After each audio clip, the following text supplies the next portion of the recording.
Good morning, everybody. Welcome back to Living Traditions Homestead. Well, it is a gorgeous morning here in southern Missouri. Like I told you on the last video, winter came back, but only for one day. And you guys, we've actually got some days now in our extended forecast that are going to be in the low 70s. Yeah, it's pretty crazy, but we are excited to be able to take advantage of that warm weather to get some things done here on the homestead. So we thought we'd bring you guys along this morning as we do our chores out here in Wattlesville, because we are hoping that any day now our geese may start to lay eggs. We've been doing a lot of research about the geese and what age and everything that they should start laying eggs. So we got the geese last spring, and so they're just about a year old. I don't remember exactly how old they are, but they're about a year old.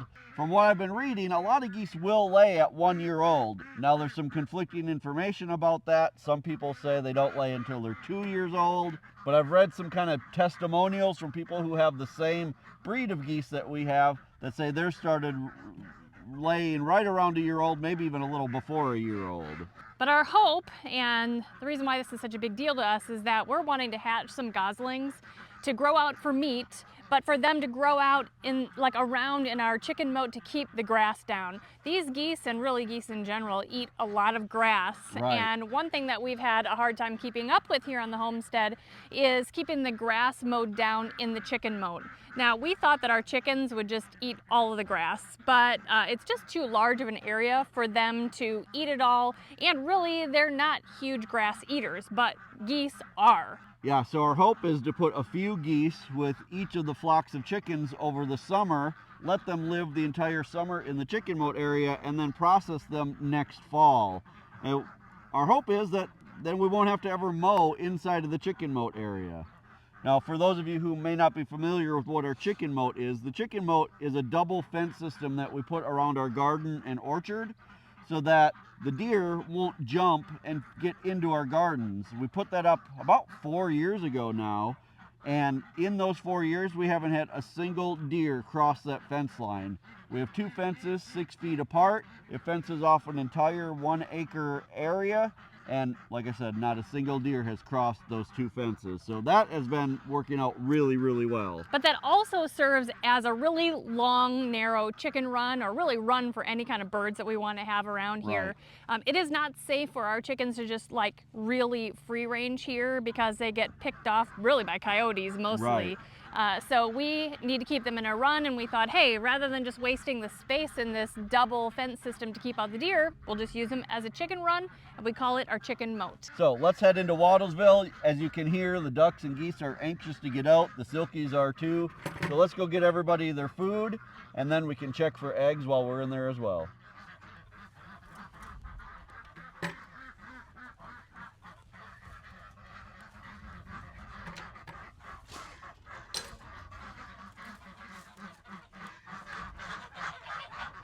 Good morning, ducks. Good morning, geese.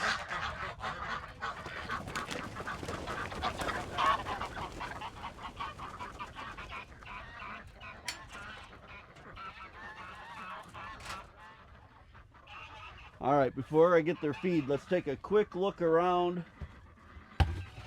We'll come back and look a little closer. I do see duck eggs. The ducks always lay first thing in the morning before we ever even get out here, so we can collect duck eggs first thing in the morning. I'm not exactly sure if the geese are going to have like a time of day that they lay. The chickens always lay in the afternoon, the ducks always lay in the morning, so we'll have to see. Just doing a quick look, I don't see any goose eggs, but we'll have to look around, not only in here, but out in Wattlesville too, because they may not lay in here. They may decide to make a nest somewhere out there, so we need to look around out there as well. But right now, I need to get their food because they're not very happy with me because I'm talking to you and not getting their food.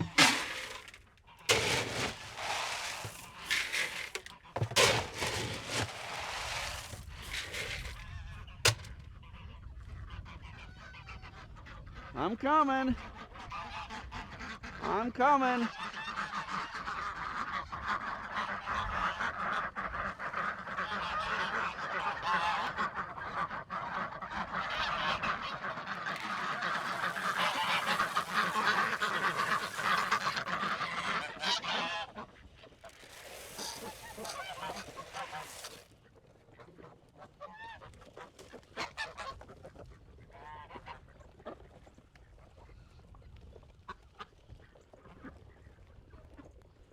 Good morning, Silkies.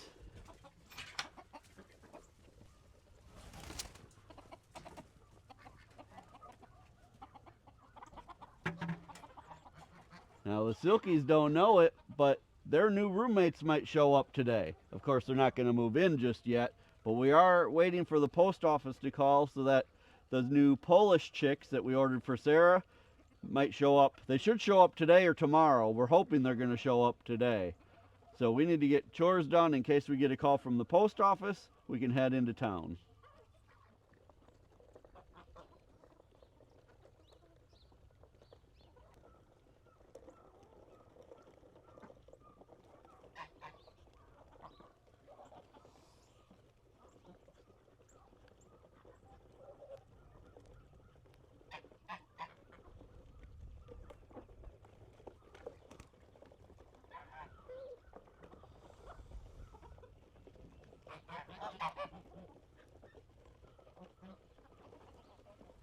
Now the geese that we have are called American buff geese, and they're supposed to be one of the most kind of calm and least aggressive breeds of geese that you can have.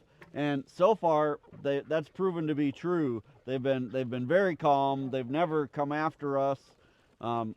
So hopefully that continues. I do expect that there will be some, that they'll be a little bit territorial when they start to lay their eggs and they have a nest. And that's fine. I mean, that's normal behavior. And honestly, you want that so that you know that they'll be good parents and try to protect their young. So I don't mind about that. But in the times of year when they're not breeding, I'm really happy that they don't seem to be aggressive at all. In the past, we had some Chinese geese. They were white Chinese or Chinese white. I don't remember. It was quite a few years ago. And they were pretty aggressive even just during normal times. And I didn't like that. They were very like they would come after you. And but these guys have been super mellow. So I'm hoping that that continues even once they hit, full maturity. Okay.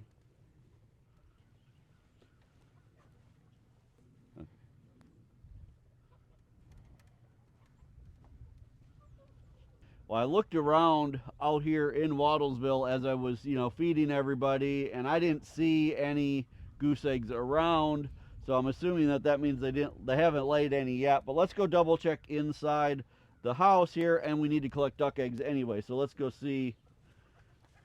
Now, one thing with ducks is that they don't really lay in a nest or in like a nesting box like a chicken. So I mean, I'm just happy that they lay early in the morning before we let them out so that they're all in here.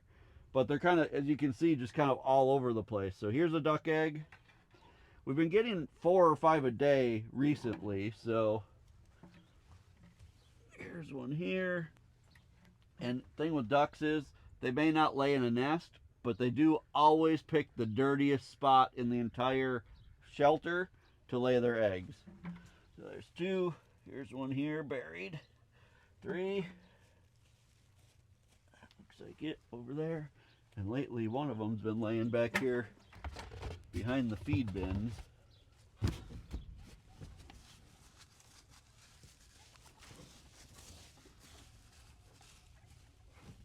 Yep. They always bury them too. So there's 4.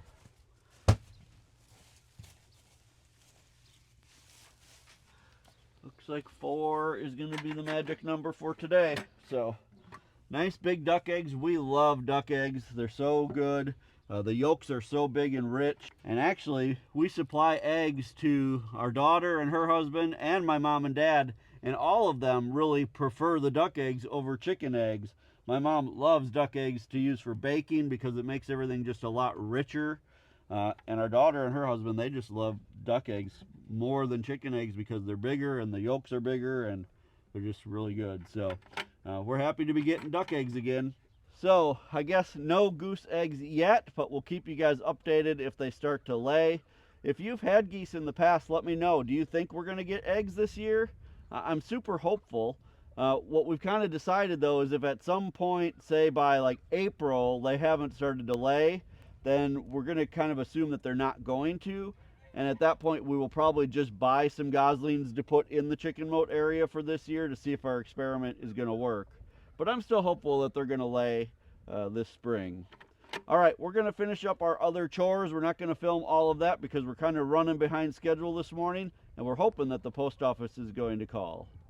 Well, we're done with morning chores and the post office hasn't called, so we're assuming that that means they're not going to call this morning. Now, typically when we order chicks and things through the mail, our post office will call at one of two times, either pretty early in the morning, like around 8:30 or 9 o'clock before the post office actually opens, or usually right around lunchtime or a little after lunch to let us know something came in later in the day. So we're still holding out hope that they will call sometime today. So in the meantime, there are a couple things that we need to do while we're waiting for our chicks. We thought we would bring you guys along. So we're in our garden / orchard area. This is the inside of the chicken moat. So this is the area of our property that the chicken moat runs all the way around. This is where we have all of our raised bed gardens that you guys watch us put up. This is where we're gonna do all of our outdoor gardening this year. And then kind of in the next little section, we have this area divided into three sections. So we have our garden area, we have our orchard area, and then behind that, on the way on the other side, is where we're going to plant berry bushes. We're actually going to do some work down there today, so we'll take you guys down there. About 2 or 3 videos ago, we showed you guys this area here with our raised beds, and that we had just a massive windstorm come through and blow off all of the covers. We wanted to give you an update on that. We put all of the covers back on. Even on a day like today where it's actually pretty windy today, you can see that they're all staying on just fine. You guys had given us lots of suggestions of other ways to hold them on, but we wanted to let you know that what we're doing is working pretty well. So let me show you what we did, because in case some of you missed the video where we originally had covered these, basically what we've done is we've cut pieces of our weed fabric to cover the beds, and this is so that over winter weed seeds and things don't blow in these. We filled these up in the fall with organic compost, and we want that to continue to break down. This weed fabric will still allow the rain and snow and everything else to get through and keep the soil nice and moist underneath, but it's going to prevent the weed seeds from blowing in over winter. So what we've done is we've cut a piece of our landscape fabric, and then we're just using binder clips to hold these on. And they really have been working very well. They hold on here pretty darn tight. And we've had some pretty good winds, and like I said, these have only blown off that one time, and that night we were getting 60+ mile-an-hour winds. So I'm really not too concerned about kind of normal windy days. A lot of you gave us suggestions of other things to try. Like someone had suggested maybe we should lay T-posts across each one of these. The thing with that is T-posts are now over $6 a piece, and if we had to put 2 T-posts on each one of these, that would be about $250 worth of T-posts just to hold these covers on for the winter, and that just wasn't going to be an option. Someone else has suggested maybe we should make these a little longer and then put rocks all the way around to hold them on. We've tried that with other things in the past, like our floating row covers, and I'll tell you, rocks just do not work very well for holding things down because like this weed fabric will just slip out from underneath them. So there were a lot of good suggestions, but I want you to know that what we are doing works really well. And the best part is we were able to buy enough binder clips to do all 21 of these raised beds for just a little over $10. So it really was a cost-effective option. So this is working out well. Hopefully it'll give you some ideas of what you can do at your place as well. In that same video that we shared with you about the raised bed tops, we built a brand new composter that you can see behind us, and we built it in a way that we could utilize our chickens' need and desire to scratch around. So we built this here out of cattle panels and some roofing metal. We created a little doorway for them to be able to get in and out. We filled it with quite a bit of things. Actually, we've dumped in another basically tractor load full of stuff that needs to be broken down, and the chickens are really doing a great job. Just come up closer and see what a good job they're doing. Now I do want to say that this compost pile is about maxed out with as much as we're going to put in it initially. So these chickens just have all of this to scratch around in and help break down for us. It's been working really well. We're super pleased with how well it has been going. As we walk down to where we're going to be working, I just wanted to show you guys that we do have a small orchard that we planted about three and a half years ago. And while they're not old enough and really big enough yet to be bearing much fruit, they are doing really well. Each one of these came as teeny tiny sticks almost that were bare root. We planted every one of these, so they're doing really good for as tiny as they were.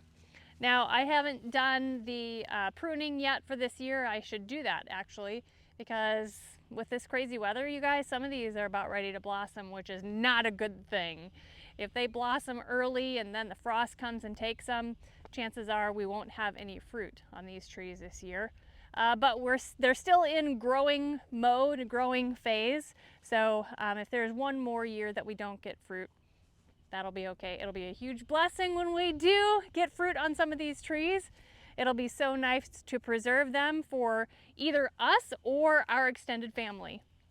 Let's head down here. We got one more thing to show you before we get down to work. All right, so we're down at the other end now, the opposite end of this area from our garden. This is where last year we planted grapes, and you can actually see the grapevines here. So we're going to have a moment here, you guys, where I'm going to kind of get real with you and tell you, sometimes on a homestead, or at least on our homestead, some things are a lower priority than others. And last summer, these grapes were not a high priority for us. We put them in the spring. We had very good intentions of getting out here. Honestly, all summer long, we had good intentions of getting out here and putting up a fence for them. And other things just kept moving up as being more important.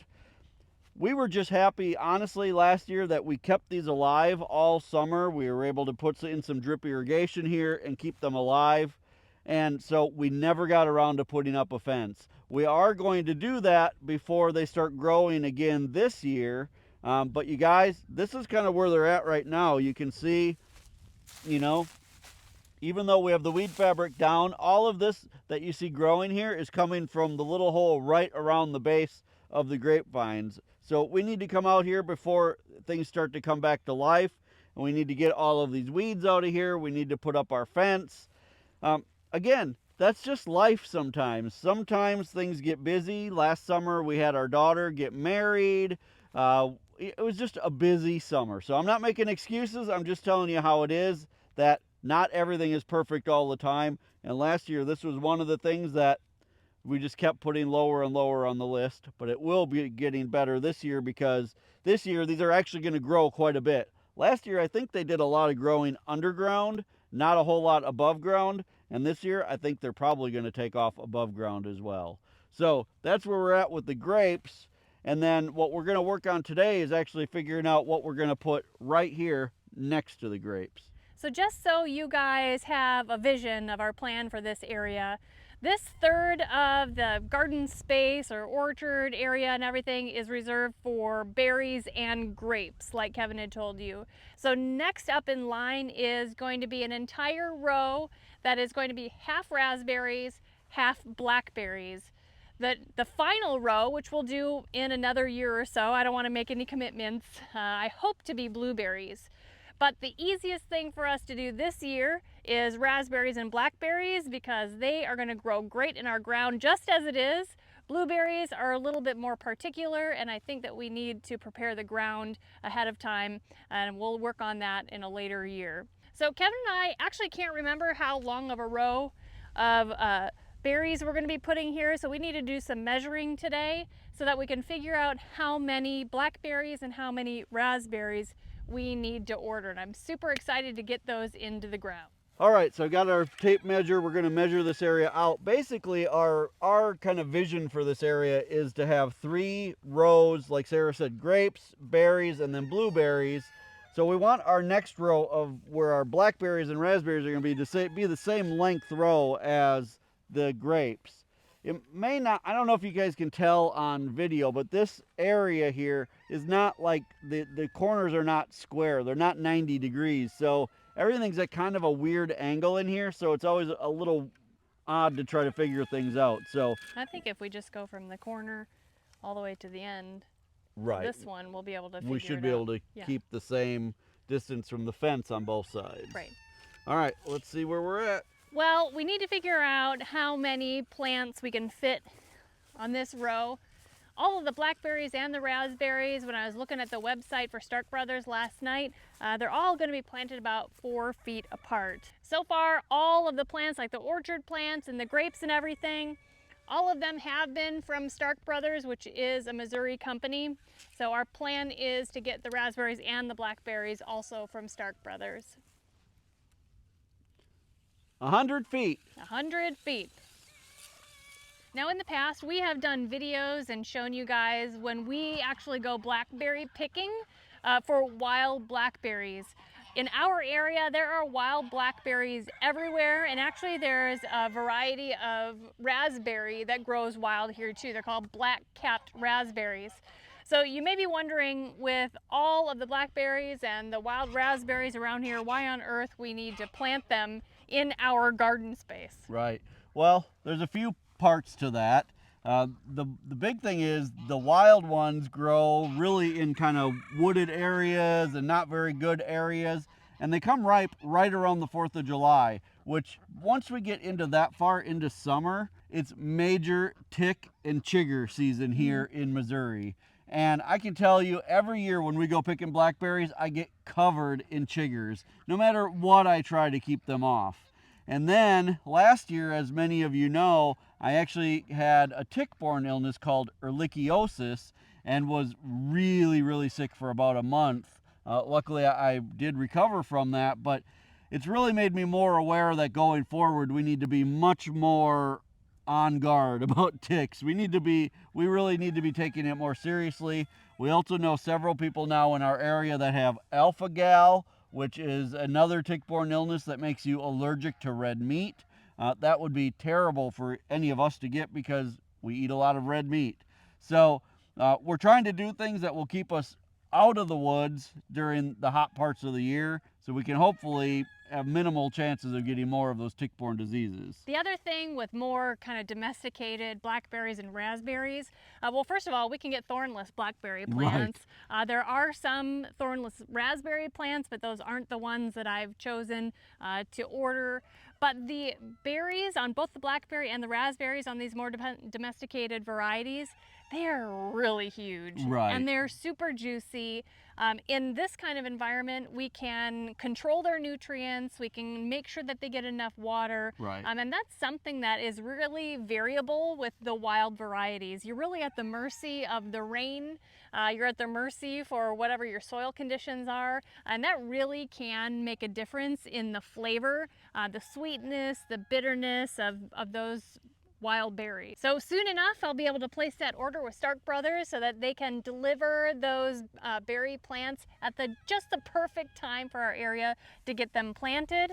And I'm excited for planting season and get some berries here on the homestead. So we are going to go in, we're going to have some lunch. We're going to hope that the post office calls during lunchtime. We'll catch back up with you guys as soon as they call. Well, just as we had hoped, the post office called shortly after lunch, and we ran there and got the chicks. Now, I just want to back up a little bit and remind you guys that this order of Polish crested chicks was a Valentine present from Kevin to me, because I just think that, well, like the silkies that we have are just so cute and fluffy, and they have such character. He knew that I thought that these Polish crested were just the cutest things also. And so we decided to order just kind of a variety of them from the hatchery. So today they have arrived, and I'm so excited to show you them. Now, when we did our last video, we set up our brooder, which we have in one of our barns or one of our storage buildings.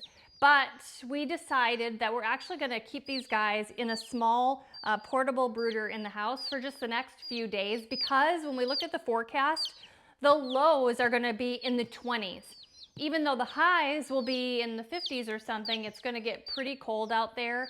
And we're just a little bit afraid that these tiny little chicks are going to be too susceptible on their first few days of life to be out there in the brooder when it's going to be so cold. So it also means that I'm going to be able to enjoy seeing them like any minute of any day that I'd like to.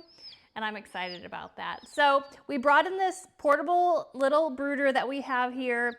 We have a small heat lamp, which will be perfect for them. It's still enough room to keep them warm, but they can get away if it gets too warm for them. Now let's open the box. I did take a peek, and it does look like they have a nice variety. Now there are 15 chicks in here total. There are 5 roosters and 10 hens. We had to get 5 roosters because that's what they required. You needed a minimum of 5 of each sex, so we got 5 roosters. But that means we'll be able to choose the most beautiful ones to stay as permanent members of our flock. So you can see inside of here, you guys, they're so cute. Here's one with a little bit of brown on it, and this one is mostly yellow, a lot of black and white.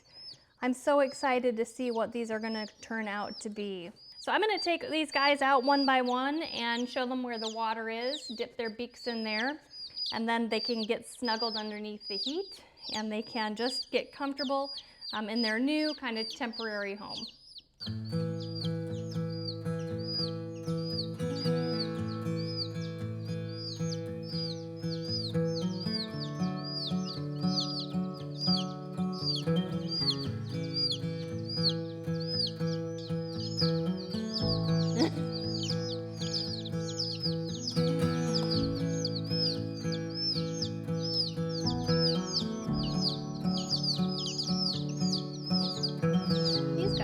Checking out the food.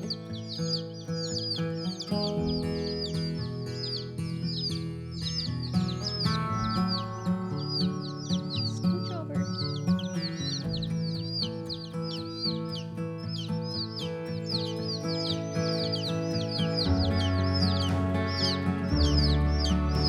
Okay, let's get the heat lamp on them so they can snuggle in and calm down a little bit and warm up.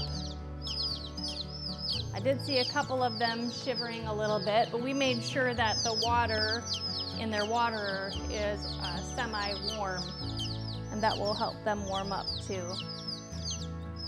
So this is really exciting. It's going to be a little bit noisy until they snuggle in and calm down a little bit, but this is going to be really exciting to see all the changes and to see how beautiful these little guys and girls turn out to be. Well, it's probably a long shot, but while we were putting those chicks into the brooder in the house, the geese were out here making a ton of noise. And one thing that I did read is that they will get a lot more noisy right around the time that they start to lay eggs. So it's probably nothing at all, but let's go take one more look around Wattlesville and make sure that there's no eggs before we're done for the day.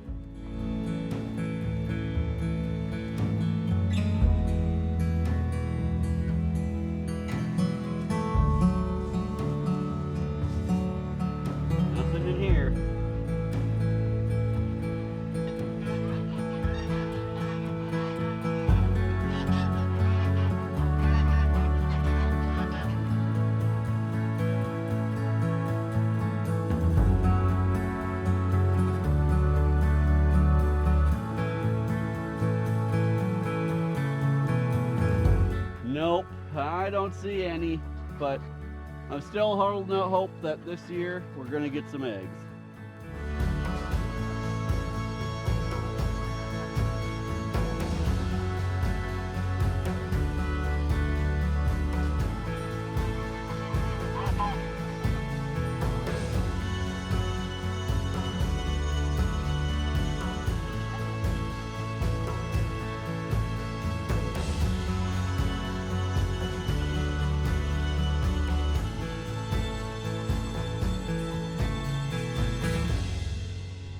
We're glad you guys were able to spend some time with us today. You know, this time of year on the homestead, it can be deceiving because we get some really nice weather, but we do know that winter isn't over yet. But it gives us some really nice days to get outside, to start doing some planning for summer, some kind of dreaming of what we're going to do, and then we get to summer and we hope we have the energy to do everything that we had dreamed about. We have some pretty amazing plans and dreams for this upcoming growing season. We're so glad that you guys have chosen to join us on all this work that we're planning to do. You guys, if you're enjoying videos like this, we sure hope that you'll hit the subscribe button. And also remember that the best way you can help us here on the homestead is just to share our videos on your social media. Until next time, thank you so much for stopping by our homestead. Take care and God bless. God bless.